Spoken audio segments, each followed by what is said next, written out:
Good afternoon, everyone, and you're all very welcome to today's webinar where we'll be showing you a preview of MasterSeries 2018 and what you've got to look forward to. As always, we've been working extremely hard on the next generation of the software, and this increment of the software focuses on some major updates in underlying technology and some modernization of interfaces. So hopefully you'll be very pleased by what you see today.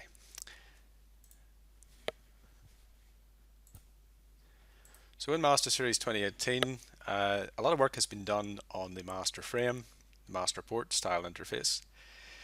Significantly, a major redesign of the top toolbar in MasterSeries, making it much more rationalized and easier to access and easier to use, particularly for people who are unfamiliar with the software. I think the redesign of the top toolbar interface in MasterFrame is going to make it much easier to get up and running with the software. In addition to that, a major rationalization of the entire MasterFrame interface has been undertaken, updating much of the styling of the system, but also rationalizing the interface and making it simpler and easier to use and getting rid of some of the clutter and some of the perhaps outdated and unnecessary interface that we felt was no longer needed. In addition to that, we've got a brand new graphics engine. Now, this isn't just a major tweak of what we had before, but a significant 2.5 year investment of a major new graphics engine benefiting MasterFrame, Masterport, flat slab construction.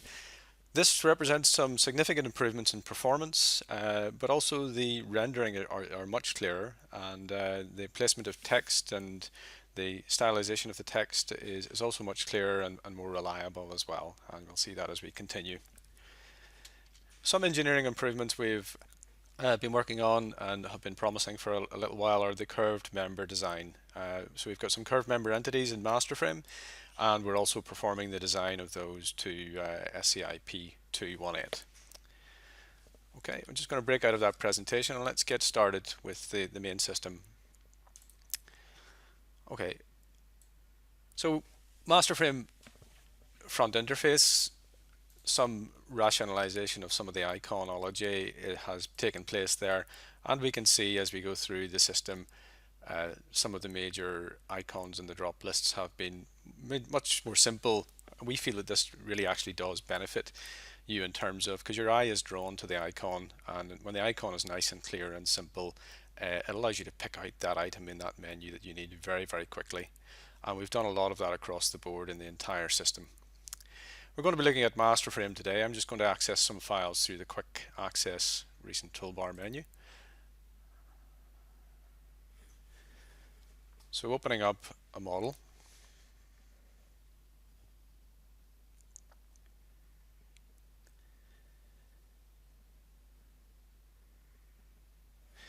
And we can see straight away some major changes in the graphics that we see here.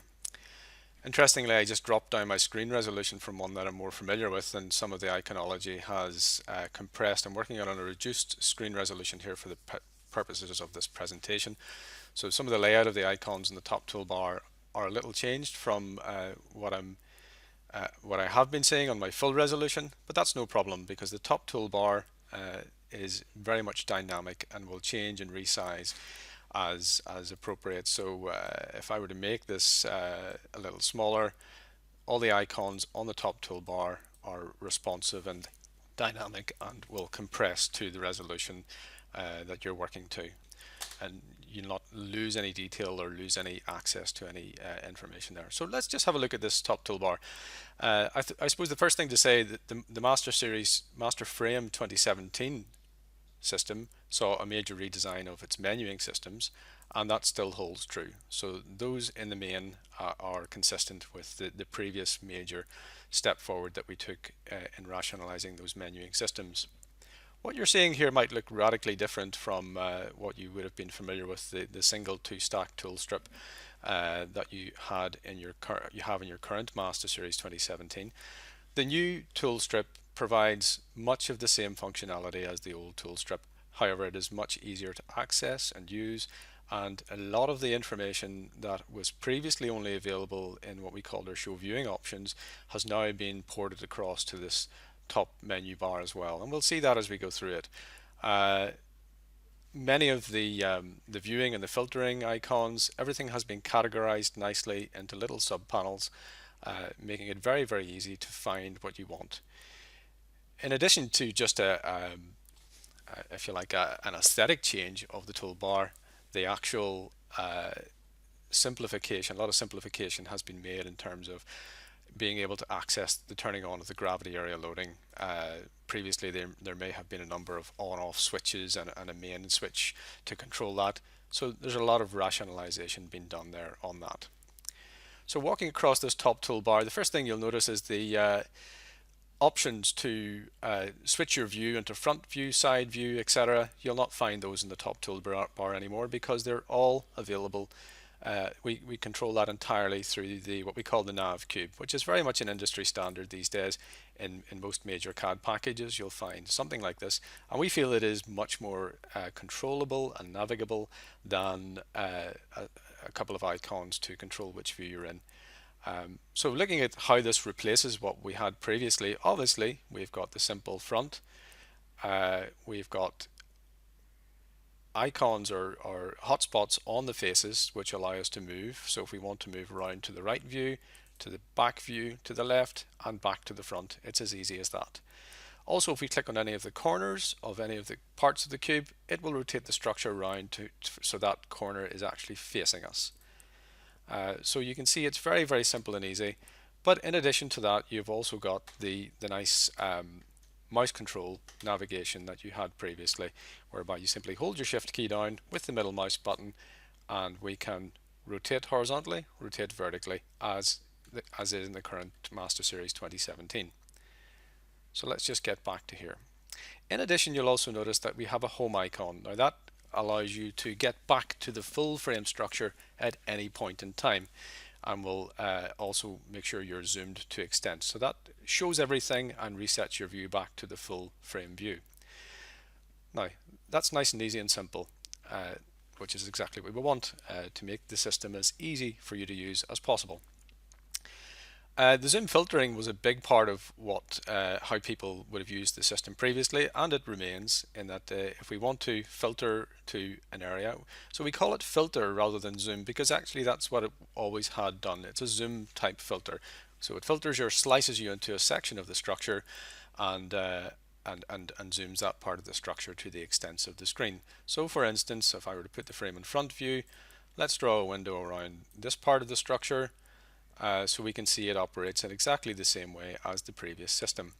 And if we want to go back to the full frame view, we can simply click on the home icon to get us back there. Other things that you would have been used to previously, such as zoom to extents and also reveal outside the zoom. Let's just do that again. Zoom into a subset of the structure. Useful facilities such as show outside zoom, which we've now called reveal frame, shows the rest of the frame in relation to the part of the frame that was windowed. And that's a check setting, an on-off check setting. And we've got zoom to extents and also last zoom.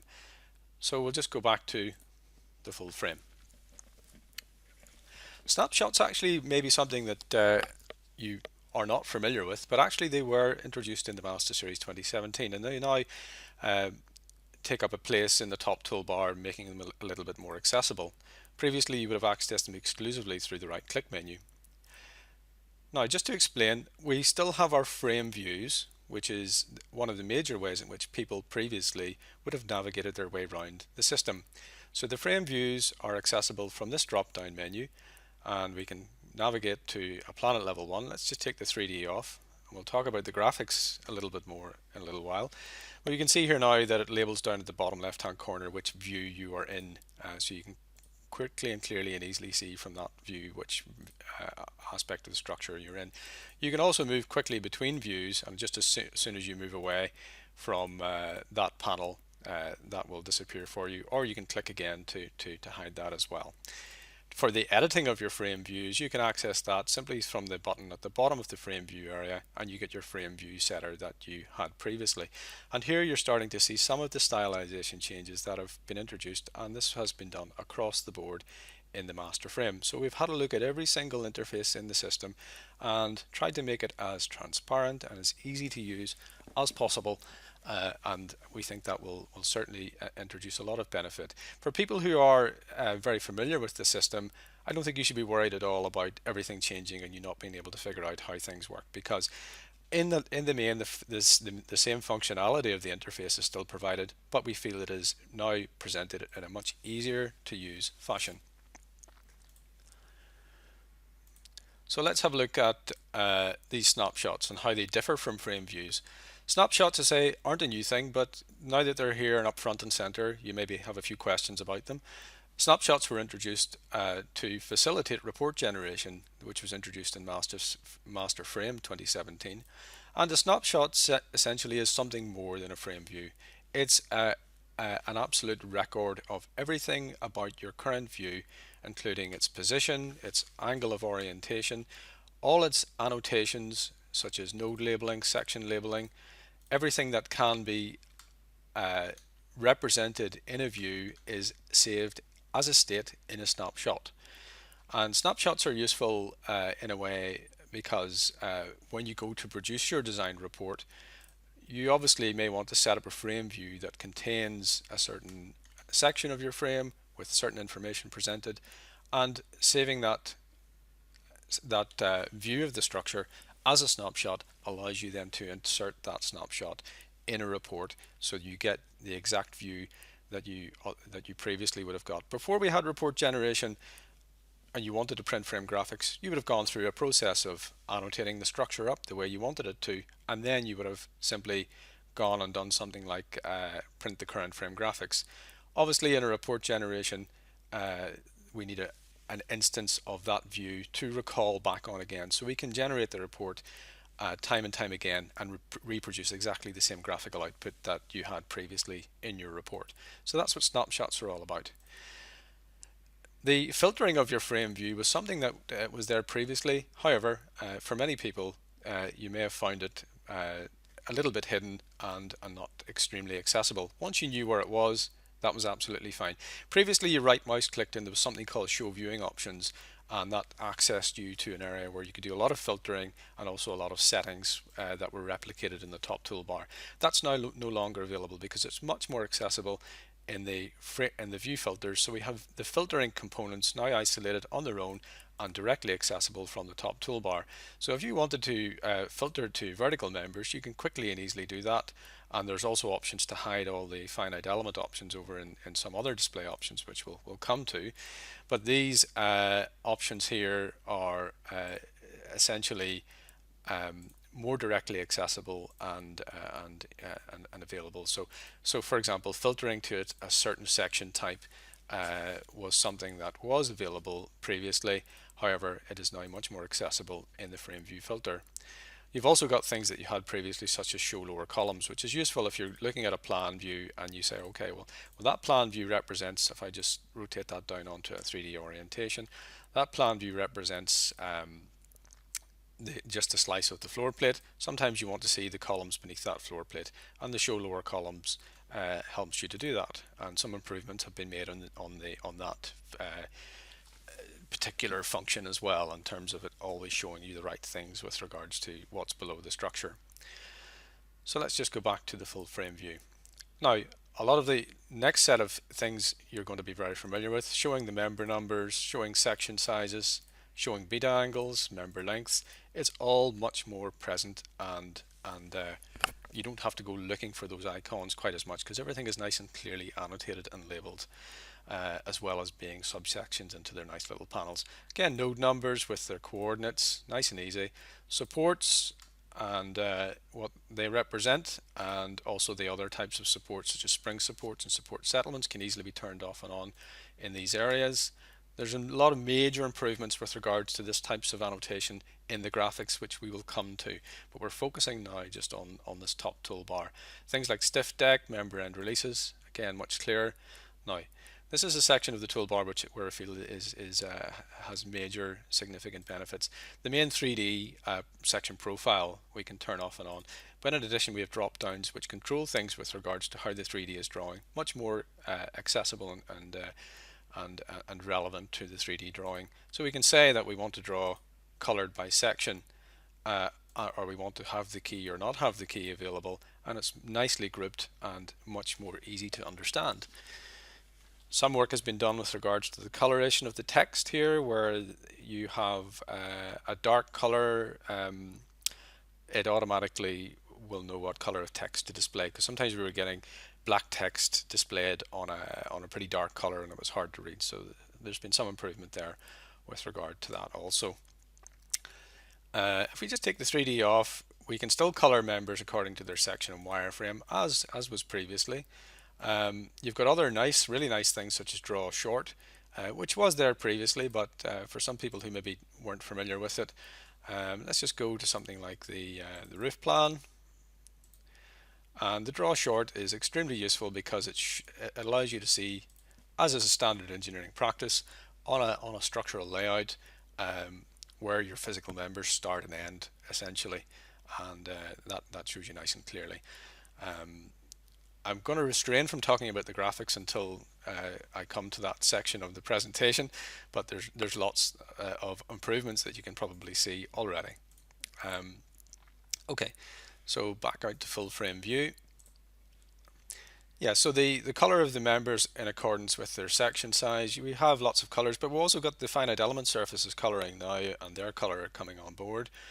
The control of the colors previously was I suppose a more open system, but we found that in general, although you could control the colors specifically previously, essentially people just wanted the colors to be nice and if you like contrasting, and for them not to have to worry about it. So that's what we've done. We've taken away that mechanism whereby you can go in and change the colors or control the colors, and we've just given you a nice more programmatic generation of a color palette that is much more contrasting and gives you a lot more colors as well, a much larger color palette, so you get less duplication of colors and things like that.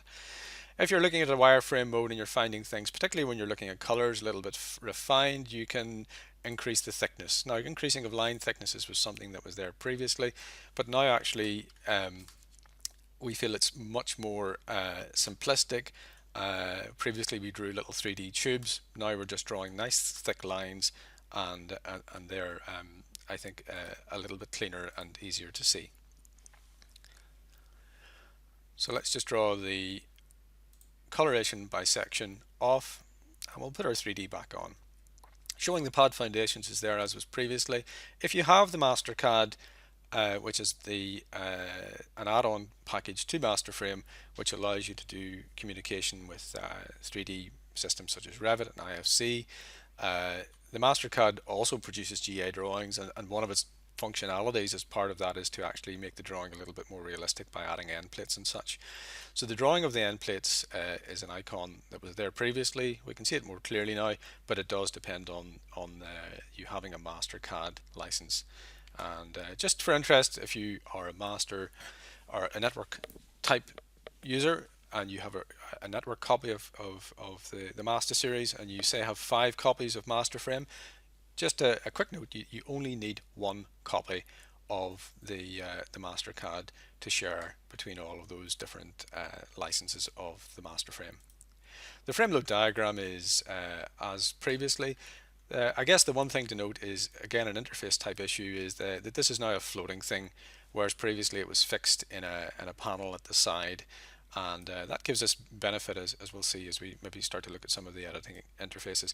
And again, you can see some of the rationalization that's been made. There are too many interfaces to go through them one at a time and show you all the individual changes that have been made, but you can see quite clearly if we want to show density, there it is. We can turn that off and on. There's a lot of improvements have been made with regards to the iconology and how clear and how easy it is to understand, as well as the layout of things, and things being made much clearer. Things being made proper checkboxes as opposed to check buttons when we felt it was more transparent to do so. So again, you're going to find that a lot clearer to look at. Onto the area loading, we can see here now everything to do with gravity area loading and everything to do with wind loading is now nice and easy to control. So we can turn on the gravity area loading and color it by intensity and also show the key diagram. And when you're actually, let's see, that's not turning on my key diagram. I think it's because I'm in this compressed mode and I've had a little snag there, but that certainly should turn on the key diagram. I was testing this on a larger resolution and this is its smaller compressed equivalent. In fact, if I were to, let me just try and cheat here a second. I'll show you what I mean by this. When you're on a bigger resolution, you get a much more expanded view. As I say, it's dynamic and responsive. So when you're on a bigger view, you do get things expanding and appearing in a more, if you like, clearer fashion. And so now that I've got that on board with the larger view, I can see it remains there. But there's just a little issue with the tie-up between the smaller version and the larger version there. Other things like the drawing of the patch loads and line loads with their values are there. Again, when you're on a bigger normal-ish 1900 screen resolution, you'll see those appearing with more detail and with text explaining exactly what they are. Okay, with regards to the area loading legend that we now can see, that was controllable, or the values that displayed were controllable previously in the viewing options. And again, we've taken that more directly adjacent to and to the relevant part of the interface, so you don't have to go looking for it in that area. So you can say here, for instance, now what you want your area loading legend to include with a multi-select. Again, all of this functionality is as previous, but it is now much more accessible and as part of the main top toolbar. Okay, so let's turn off the drawing of the gravity area loading. We're getting the gravity area loading there drawn with transparency, also in a much clearer fashion than would have been previously. But the transparency again can be controlled, and I'm nipping across to this because again this is something that was previously available through the show viewing options, but now has been rationalized and compressed, and any of the general drawing settings which aren't available in the top toolbar are now available. All the secondary drawing settings, I would call these, as part of a little settings icon on the other side. So we can say we want to use transparency or not use transparency, as you would like to see fit there. Also, that was available as always in the right click pop-up menu. You can choose to do that there as well. So those are one and the same setting there. Now let's turn off the gravity area loading and draw the wind loading. And again, there's only one click to draw the wind loading. You don't need to worry about drawing it per intensity or anything like that. It's simply always drawn per intensity, which is sensible. The only time where it's not drawn per intensity is when you say, well, I want to show just the different colored wind panels in different colors, essentially, so you can see what the designation of the wind panels are by looking at their different colors. And that's just the W1 to 8 setting there to do that. But when you're looking at a wind direction, you're now able to see everything there nice and quickly without having to figure out, well, which icons do I need to turn on to get my wind colors, when you generally just want your wind colors. So it's much more rationalized there. Also, the display of the labels, again, if you're working on a bigger resolution, these will be labeled as coefficients of pressure and Q values and wind zoning. But we can see there the wind zoning, the wind Q values, the wind coefficient of pressure being displayed. Onto this other setting for grid lines, we have grid lines on off here, and then also all the relevant settings to do with grid lines shown here. So let's just take off the drawing of the wind. I'm going to put myself in a front elevation, and let's just zoom in on a part of the structure, because I want to show you a new feature that's now available. Obviously, when you're looking at a structure here now and you are looking at a subset of the structure, we only showed you the grid lines which were appropriate to that part of the structure. Now, if you actually did go into something like add members, we would have displayed those other grid lines because they were relevant to potentially creating new structures on the entire set of grid lines. So that would have happened by default. However, if you want to show the grid lines outside the current view, there's a new setting there to do that. So draw grid lines outside the current view is there. There's other settings to draw the grid lines with a little more thickness, and there's also settings to do with what way you would like the grid line bubbles presented as well. Other settings that were, if you like, a more legacy thing from the previous toolbar: label the members with regards to their level numbers. That is simply just brought forward to maintain backward the previous compatibility there. And now we're coming on to stats. Again, these have been compressed a little bit because of my screen resolution, but we can show the frame statistics, and also there's member information there. And as we go through this, again, you can see the work that's been done on the interface across the system to make this entire experience much more easily and user-friendly. So our frame viewing options, again, is a floating pop-out. Some improvement here. This was a system whereby previously you could click on a member and get that member's information, or you could type in a member number and go to that member. Or you can also actually now find the member using its member reference label. Member referencing was something that was introduced in MasterSeries 2017, and a lot of people found it very useful. I can review that quickly now if you wish. But the member referencing was simply a method by which we could label physical members using an editable and controllable type of tag. So we can see here that the tag currently I've set up that I want a tag that includes the material, a designator for the orientation, a designator for the grid line, a designator for the level, and a designator for a number, an ID number. And you can simply drag things off and out of that. If I didn't want the material designation, I could take that out. If I didn't want the orientation designation, I could take that out too, and do that, and we can see those referencing labels being updated. So it's very controllable. The style of the label and the content of the label is extremely controllable. And in addition to that, then you can now search for those. So I feel like these member references replace member numbers when it comes to reporting and getting your design results, because they are consistent and they are going to remain on those physical entities, whereas the member numbers are something that are more transient and particular to the underlying analysis engine. So we can say something like, I want to look for, if you know the ID of a member, I want to look for member ID 10, and it will then highlight that member that has that ID. And we can see that now. So searching by IDs or member referencing is something that's new there as well. The last thing we haven't touched on the top toolbar are the drawing of the nodes. Let's just take the 3D off. And drawing of nodes isn't a new thing. We've always had drawing of nodes, but we can see here now they're drawn as a nice clean sphere as opposed to the cube that was there previously. Just a little touch or improvement there on that, and the sizing of those can be controlled in a similar way to the previous system.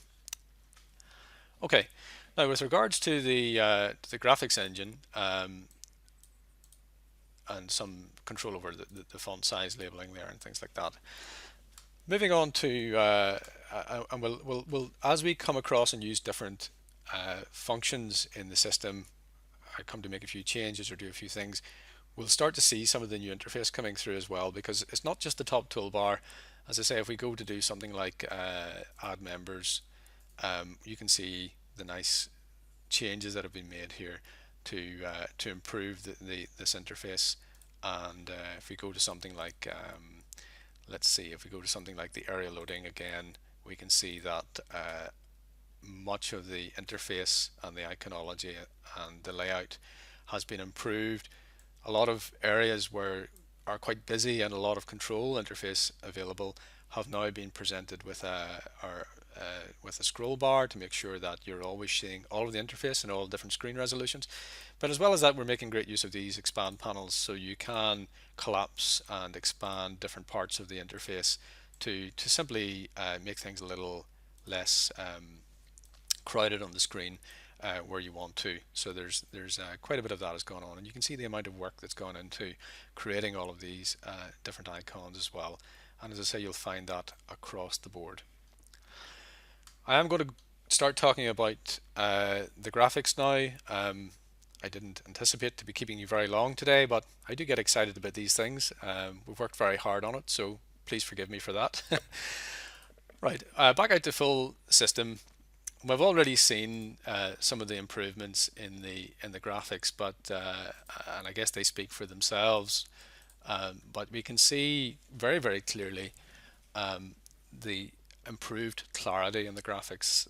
You don't get any jagged edges or anything like that. Everything is fully smoothed and anti-aliased in terms of the graphics. As I say, this wasn't just a minor tweak in our previous system. We had an entire rewrite of our entire graphics engine, and that has brought significant performance improvements and also usability improvements in the system. And that has been I feel like a 2.5 year project that has now come to fruition, and I think you're going to find that extremely useful. Um, as well as the graphics being clearer, as I say, and nicer to look at, you've also got things like the detail you get on web openings and the likes being much more crisp and sharp. Um, the speed at which the structure can be manipulated and moved. This is quite a small structure, but even in big structures, there is simply no lag or delay in terms of moving a structure around or orientating its view. Um, you will see also a lot of improvement. For instance, if we go to a level, there's significant improvement in terms of the drawing of the eye sections and things like that, and how they retain their crispness and clarity. Um, I can turn off the drawing of the nodes there just to take that away. Now what we can see here now with the 3D off as well is back out to full frame. The finite element surfaces here are now drawn as a finite element surface. They are drawn not simply as a series of lines. So you know clearly and simply, even in wireframe analytical view, that you do have finite element surface there. And we've made them transparent as well, so that you can see through the structure and access other parts of the system, and they're not, if you like, blocking your view to other parts of the model that you might want to select or pick. Um, and also the outlining of the finite element surface is drawn as well, so you know always that these members are a finite element surface. When you draw the section sizes on, um, members that are dummy members are labeled as such, but anything that's a member that's just a finite element edge doesn't even need a label anymore, so that helps clear up the amount of labeling that takes place there. Also, I would say then as well, as we saw, if we just probably look back at maybe the roof plan there, and if we turn on some labeling here, we can see that there's been significant improvement on the labeling, both in its clarity but also on its placement. So when we turn on the 3D, we're now displaying text in an appropriate fashion, if you like, above and below the member where that's more appropriate, and that makes the viewing of information on a plan view, or indeed any type of view, much more clear. You don't get text obscuring the nice 3D graphic as you may have done in the previous system there. The draw short is quite useful as well in that view, because you get to see the analytical members underneath the draw short, so you don't see fresh air there anymore. You do get to see the analytical center lines, so that is a useful feature. If we come back out to full frame view, the placement of the labels is always going to be difficult when you're looking at something like this, where there's simply too much label for the area of the structure being shown. So there's only obviously so much that good placement of text can do to resolve an issue like this. However, the actual placement of the text is much more reliable in terms of its hidden aspect. It's participating much more in the 3D view than it did previously, as it was a 2D overlay previously. So that will help to be much clearer in terms of the annotation going forward. Also, you get things like, or if I take the 3D off there, where you've got things like members crossing over each other. Previously, the label was always displayed at the center of the member, and if that meant the center of the member was shared or was occupied by another member center, as in this crossing bracing here, the labels overlapped and you couldn't see one for the other. That's a bit more intelligent now, and you see the offsetting of one set of text to the other, making that a little clearer. So that happens. We do try and do our best to make sure that labels, where possible, occupy a free space along the length of the member, as opposed to something where a label already exists. So let's just take those labels off. Okay. Now, with regards to the graphics, I'm just going to look at my list here of things that yeah, so I want to do a little analysis here. If it's not already analyzed, let's just actually go through and yeah, I'm just going to do a quick analysis here on this structure. Okay, just a couple of loading cases, and now obviously when we analyze, the mesh automatically comes on board, as was the case previously, but now we can see, now that the mesh is on board, we actually draw the colors in a solid fashion, and that helps tremendously rather than it being transparent, because then you, in a transparent sort of scenario, which is what we had previously, and that we didn't draw any colors in the FE surfaces, you got lots of mesh overlapping other mesh, and it made it very, very difficult to see and inspect the quality of the mesh in one individual surface, other than going to that particular surface and looking at it that way. So you can see the quality of the graphic there, and the way in which the lines remain solid and always visible is something you will see across the board. Okay, so I want to go now and look at some graphical output, and we'll look at the shell element results of the graphics, and I just want to look at the number of contours. We're going to increase that to say 10 and maybe even 25. Okay, and I'm going to access something that was there previously, but you may not have known about it. In the finite element display options, we have an option to say don't draw the mesh, which is quite useful because it cleans up this graphic quite a bit. Obviously, sometimes you want to see the mesh, you want to see the quality of the mesh to make sure that you're getting an appropriate analysis. At other times, it can crowd the issue. Now we can see straight away in the drawing of the contour output, we're now drawing lines between color gradients or color bands, which does help improve the graphic quite a bit in terms of designating where one color stops and another one ends. So, you know, simple things like that help to improve the clarity of the graphics by quite a lot. And again, you can see the improvements that have been made in the interface with all of these expand panels and scrolling regions. In general, you find the interface occupies more real estate in that it's better spread out and less crowded and easier to find things.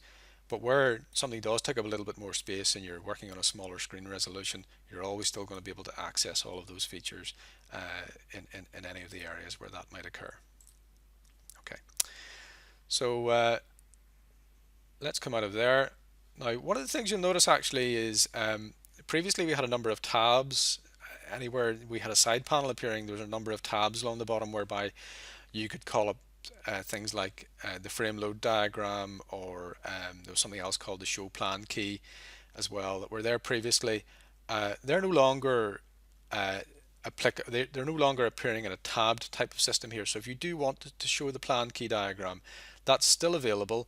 Show plan key diagram is there, but it's now available as a pop-out floating screen, and it's maybe not something that people use too often, but it's a facility whereby you can say I'm standing here looking towards here, and I'm looking at you know, you can say you're looking at a particular level or something like that, where your target and your y coordinate is with relation to the structure.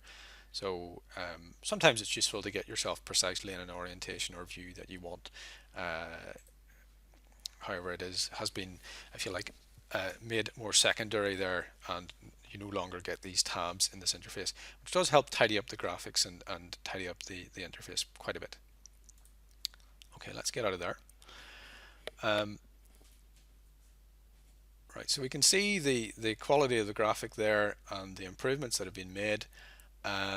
I want to maybe just open up maybe a slightly larger structure so that we can see the performance improvements. And as I say, this is a reasonably small structure, but we'll be able to demonstrate through a larger structure that we're equally as quick and sharp. Now, I appreciate that the way you're looking or this presentation through the webinar will have a lag. So as I'm zooming and panning around the screen, you're probably experiencing something that's a lot more jittery and jumpy than it is in reality.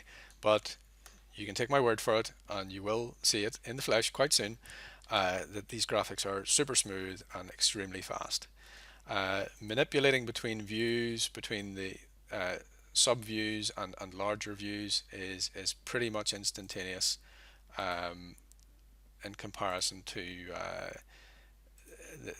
a slightly more laggy in the previous graphics engine, and so you're going to find that really nice to use there. We'll turn off the draw outside view, and we'll just go back to the full frame orientation there. Okay, so super sharp and super quick.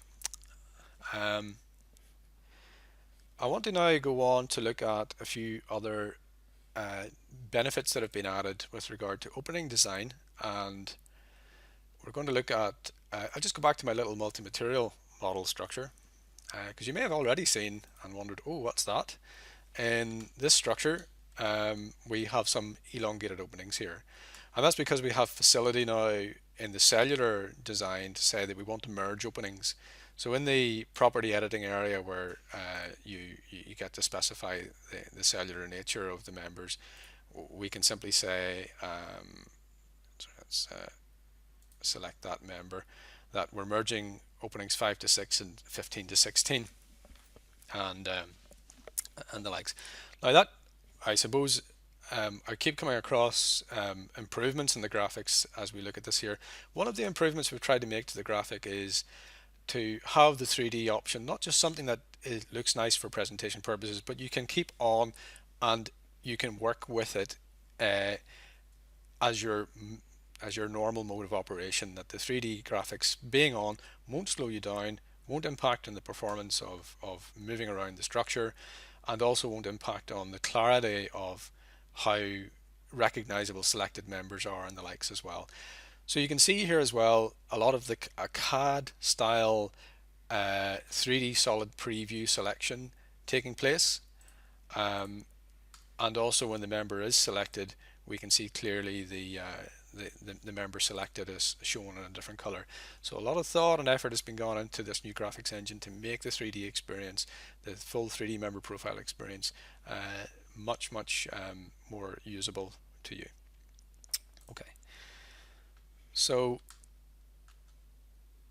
what we do plan as well for the 2018 release, it hasn't just made it to this cut yet, is the introduction of discrete openings in non-composite beams as part of the modeling environment. We've always been able to do that for composite beams in the composite design interface. However, that is coming on board as well for the standard members, so you can say what those discrete openings are as part of the modeling environment and have them designed non-compositely as would be the case here as well. I want to open up another little model here now and come along to talk about another quite significant new feature we have, and that's curved members.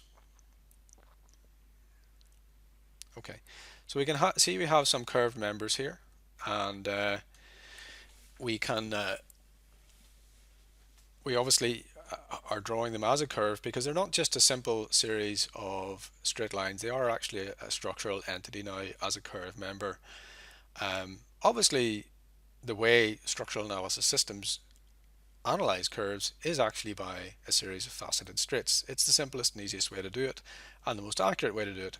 In this instance, by drawing on the nodes, I can see the resolution of the underlying analytical model here, but it is, albeit it's made up of a number of analytical components, it is one entity. You will deal with it as one entity as you go through various things such as modifying the section properties or copying or deleting or moving around, it will be one structural entity. You don't need to worry about the fact that it's made up of 50 odd nodes in the background. Okay, so what I wanted to look at here then was how we would actually generate those curve members. So if I were to come into the add member, which is where it's done, we now have an add curve member panel.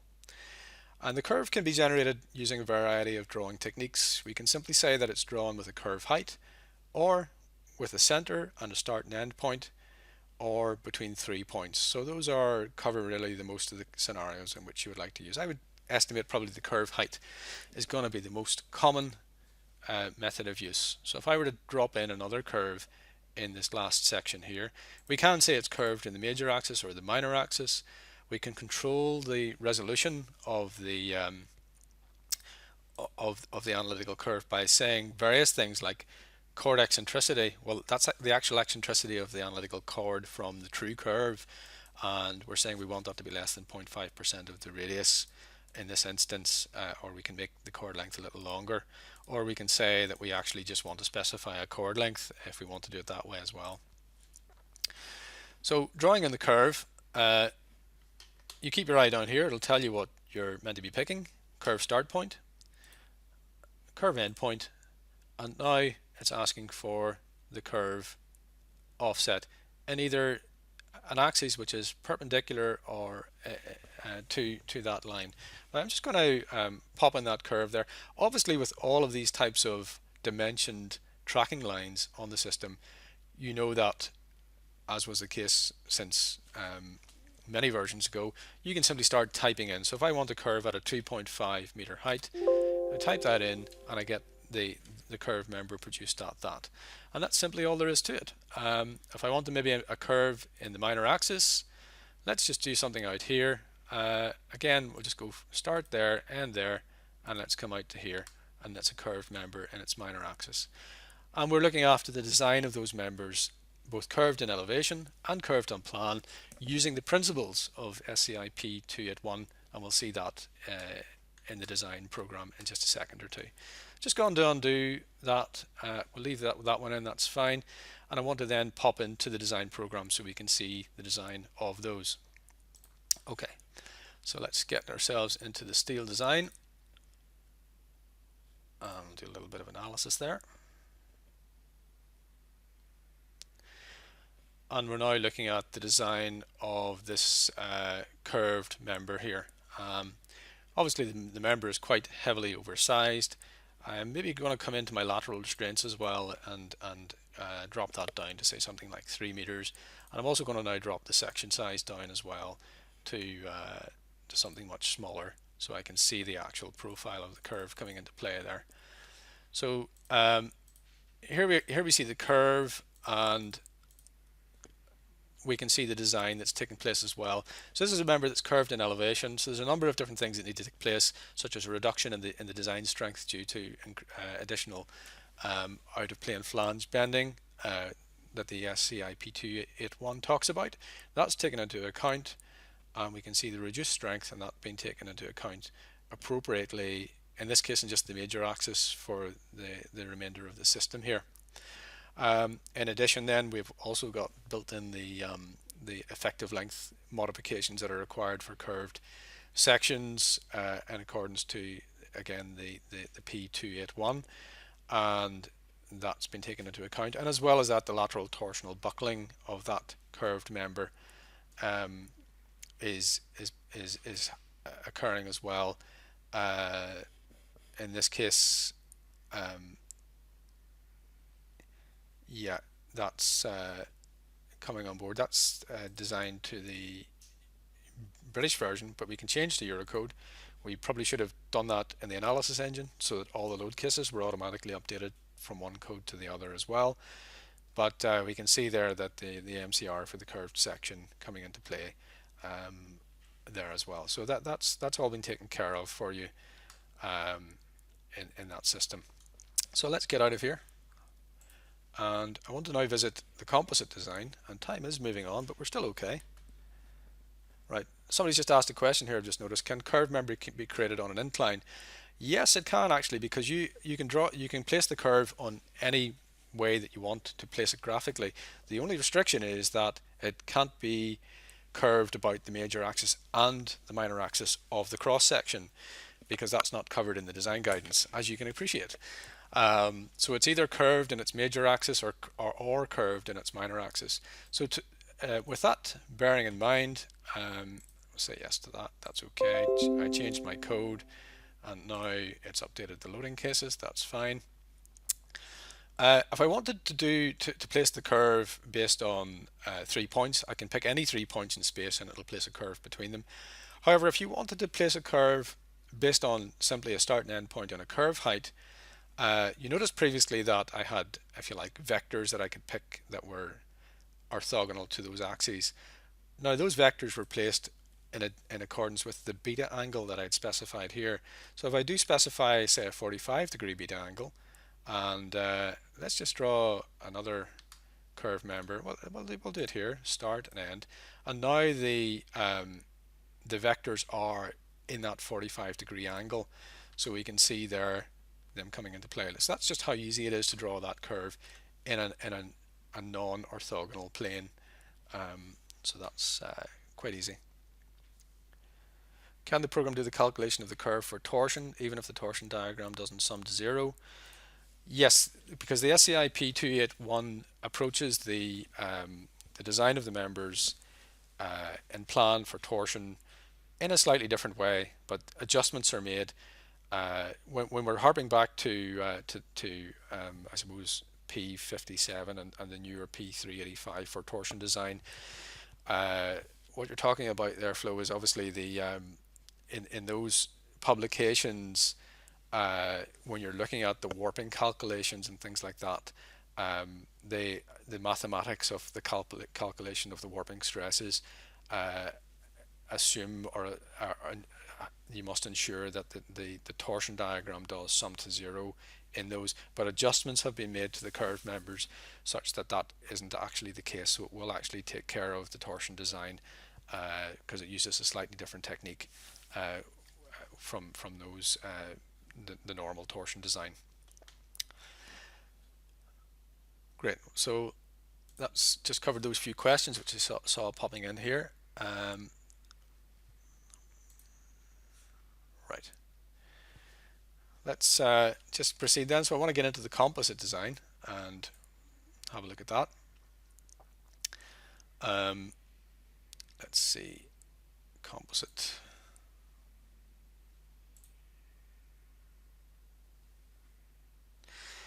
We saw how we could perform elongated openings in the cellular beams by merging cellular openings together, but we also have, as a discrete elongated opening, an option for the rectangular opening to switch it to an elongated opening, and you can see that coming into play there. A new feature added to the composite program as well has been the print manager area, whereby we can simply come in and get a nice list and with a summary unity ratio of all the checks that are being taken place. We could even say, well, we only want to print the ones above 0.75, and it auto selects those based on that, and we can apply then and print that into obviously a report, but I'll not take the time to do that now. So some new print management facilities being added in there.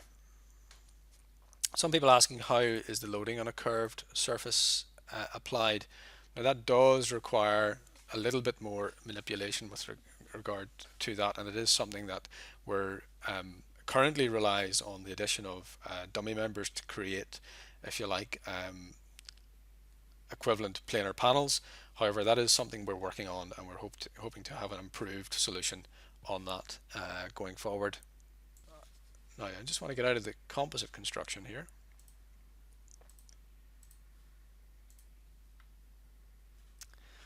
And just open up one more little model here.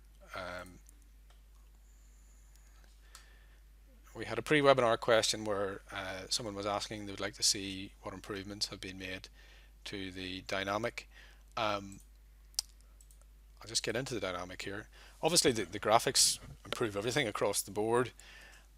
There's a few things that we've done in the vibration design which hopefully will be of benefit. One of which is oh, and I've lost my analysis here, so I'm just going to quickly redo that analysis with a reasonably small range. Hopefully it'll not take very long. The vibration design that I'm just going to look at here now, we did quite a bit of work a month or so ago on the speeding up its calculation. We had a client who was looking at a large finite element floor plate, and they were particularly concerned with a lot of scenarios where they were looking at the response factor in large areas due to the loading in other larger corridor areas.